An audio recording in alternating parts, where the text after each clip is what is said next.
چندہ ستاروں میں محمد علی جوہر، مولانا شوکت علی، مولانا حسرت بہانی، مولانا ظفر علی خان، سردار عبدالنشتر، آخر کتنے نام گنواؤں؟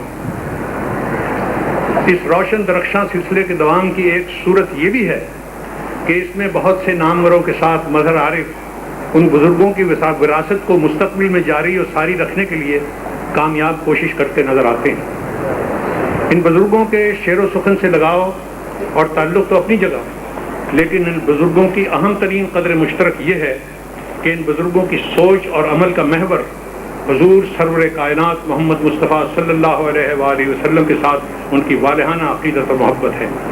جب میں مظہر عارف کو قریب سے دیکھتا ہوں تو ان میں بھی حضور سرور عالم کے ساتھ مؤدبانہ عقیدت اور محبت ان کی زندگی میں روشن اور تابناک پہلو صاف نظر آتا ہے۔ میرے اپنے شعر جو میں مظہر عارف کی نظر کرتا ہوں: مظہر عارف نازش فضل و کمال، مظہر عارف نازش فضل و کمال، سرو رانا در گلستان جمال، مظہر عارف نازش فضل و کمال، سرو رانا در گلستان جمال، پے کرے صدق و صفا اخلاق کیش، پے کرے صدق و صفا اخلاق کیش، در طریق عشق احمد پیش پیش۔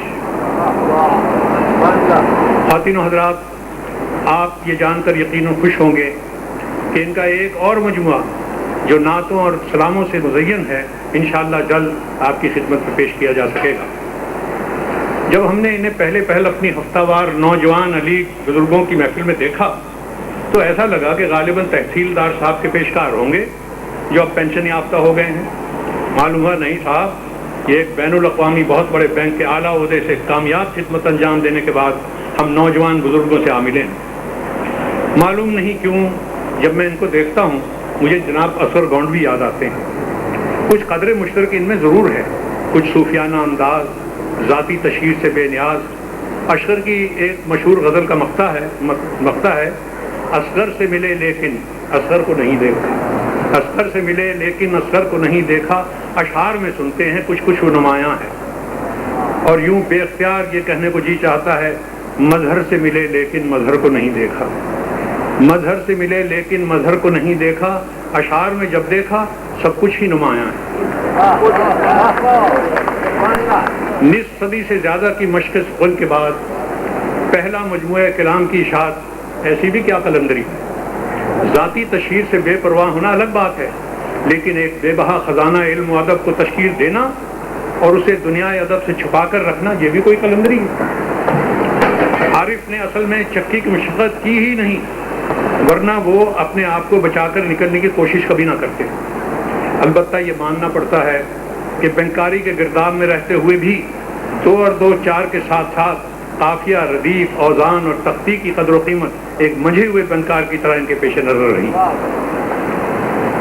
ہماری کوشش رہی ہے کہ زندگی بھر کا ان کا یہ سرمایہ نہ یہ کہ ضائع ہونے سے بچ جائے، بلکہ اپنی تمام تر خوبیوں کے ساتھ اس بڑے سرمایے میں جائز مقام حاصل کرے جو خزینہ ادب، مصحفی، ولی، میر سے لے کر اب تک پوری آب و تاب کے ساتھ بڑھتا ہی چلا گیا ہے اور انشاءاللہ بڑھتا ہی چلا جائے گا۔ جناب مظہر عارف، آپ نے اپنی زندگی میں صرف یہی نہیں کہ عمر 2 روزہ میں کوئی کام کیا، بلکہ بہت بڑا کام کیا۔ اللہ تعالیٰ آپ کو عمر دراز عطا فرمائے، اس کام کو جاری رکھیے اور یہ ہم دیوانوں پر چھوڑیے کہ یہ سرمایہ ضائع نہیں ہونے دیں گے۔ یہاں میں مرکز مطبوعات سر سید یونیورسٹی اور علی گڑھ اولڈ بوائز ایسوسی ایشن کو مبارکباد پیش کرتا ہوں کہ انہوں نے مظہر عارف کے مجموعہ کلام کی اشاعت اور طباعت کا اہتمام کیا۔ جزاک اللہ۔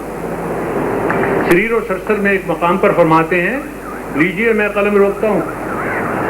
میری اور سب دوستوں کی ان سے درخواست ہے کہ للہ قلم نہ روکیے، اور پھر ہمارے کہنے نہ کہنے سے کیا بنتا ہے، یہ قلم رکنے والا ہی نہیں انشاءاللہ۔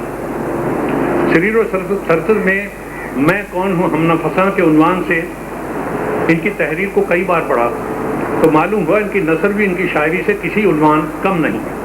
میری ان سے درخواست ہے کہ اس میدان میں بھی جو عبور آپ کو حاصل ہے اس کو ضرور اردو ادب کا ایک حصہ بنائیں، اور اردو ادب کا آپ پر یہ حق بھی ہے۔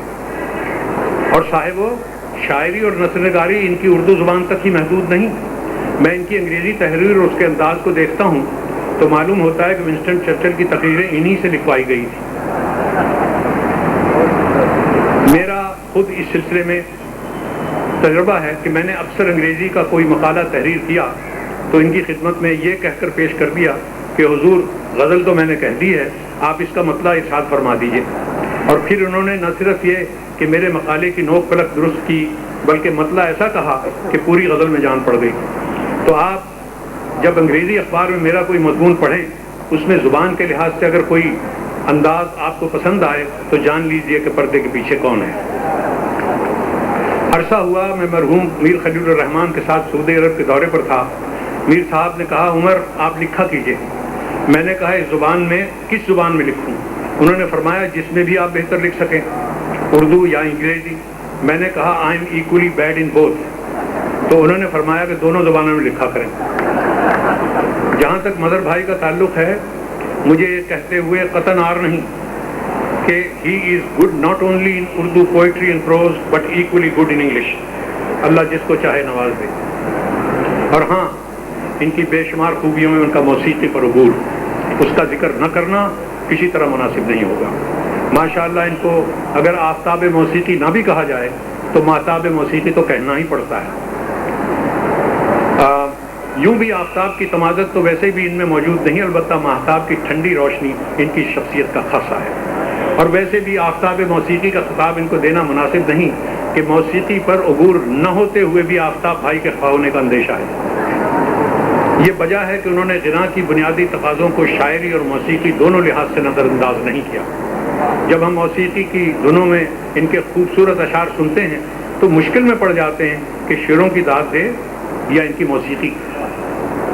میری ایک درخواست ہے کہ انہوں نے شروع سے مختلف شعراء کے کلام اور اس کلام پہ تبصرہ، اس شاعر کے کلام کی خصوصیات، اس پر انہوں نے اپنی موسیقی میں اپنی دھن میں ایک سیریز آف کیسٹس تیار کیے ہیں. میری ان سے درخواست ہے کہ ان سب کو ایک البم کی صورت میں جمع کیا جائے اور وہ عام پبلک کے لیے موجود ہو تاکہ وہ موسیقی سے بھی لطف اندوز ہو سکے اور ان کے شعر و سخن سے بھی. اس کے علاوہ میں ارباب ریڈیو پاکستان سے بھی کہوں گا کہ وہ مظہر بھائی سے اس بارے میں بات کریں اور ان کیسٹس کو بتدریج نشر کرنے کی کوشش کریں.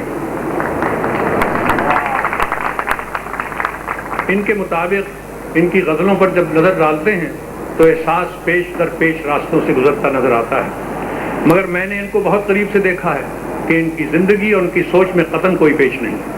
یہ ان چند لوگوں میں سے ہیں جن کا ظاہر اور باطن ایک ہے، اور یہ ایک انسان میں بہت بڑی خوبی ہوتی ہے. آخر میں آپ کو یہ بتا دوں کہ ان کو دریافت کرنے میں قطعاً کوئی دقت محسوس نہیں ہوئی، کوئی دقت پیش نہیں آئی.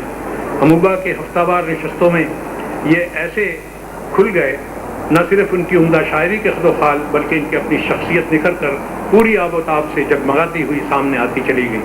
ان کی شخصیت کا ایک نمایاں پہلو خود ان کے اپنے الفاظ میں سادگی کے پردے سے بانک پن نمایاں ہے. سادگی کے پردے سے بانک پن نمایاں ہے، بانک پن کے پردے سے سادگی جھلکتی ہے. شکریہ.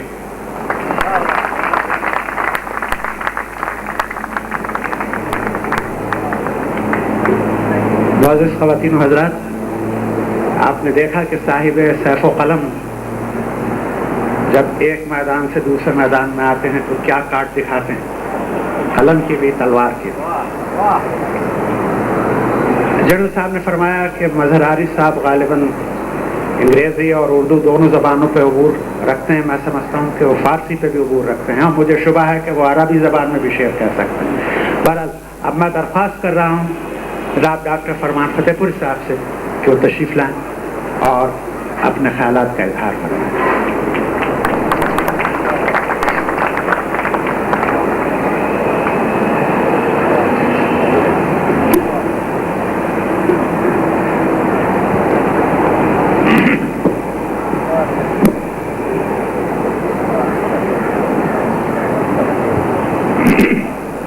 محترم صدر،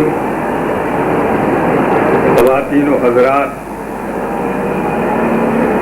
اس وقت مظہر عارف صاحب کے 3 خوبصورت مجموعے سریر و سرسر، خواب و خروش